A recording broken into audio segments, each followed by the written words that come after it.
YCP నేత మాజీ MP Nandigam Suresh కు 14 రోజుల రిమాండ్ విధించింది మంగళగిరి కోర్టు. ఆయన గుంటూరు జైలుకు తరలించారు. సీఎం చంద్రబాబు ఇంటిపై దాడి కేసులో ఈ ఉదయం నందిగం సురేష్ ను అరెస్ట్ చేశారు. 2014 నుంచి తనను టీడీపీ వేధిస్తోందని అన్నారు నందిగం సురేష్. అందులో భాగంగానే ఇప్పుడు కూడా తప్పుడు కేసులు పెట్టారన్నారు. తనపై ఎన్ని అక్రమ కేసులు పెట్టినా జై జగన్ అనే మాటను వదలనని అన్నారు నందిగం సురేష్. ఇక వైసీపీ ఎమ్మెల్సీ లేలా అప్పిరెడ్డిని కూడా బెంగళూరులో అరెస్ట్ చేశారు ఏపీ పోలీసులు. చంద్రబాబు ఇంటిపై దాడి కేసులో లేలా అప్పిరెడ్డి ఆరోపణలు ఎదుర్కొంటున్నారు.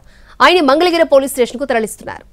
మరోవైపు ఏపీ మాజీ మంత్రి జోగి రమేష్, అతని అనుచరుల కోసం హైదరాబాద్లో గాలిస్తున్నారు పోలీసులు.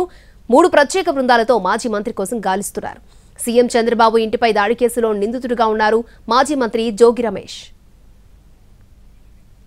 ముందస్తు బెయిల్ పిటిషన్ను నిన్న డిస్మిస్ చేసింది హైకోర్టు. అప్పటి నుంచి అజ్ఞాతంలోకి వెళ్లారు మాజీ మంత్రి జోగి రమేష్. హైదరాబాద్లోని ఎల్బీ నగర్, అమీర్పేట్ ఇళ్లలో గాలించారు ఏపీ పోలీసులు. హైదరాబాద్తో పాటు పలు రాష్ట్రాల్లోనూ జోగి రమేష్ కోసం గాలిస్తున్నారు.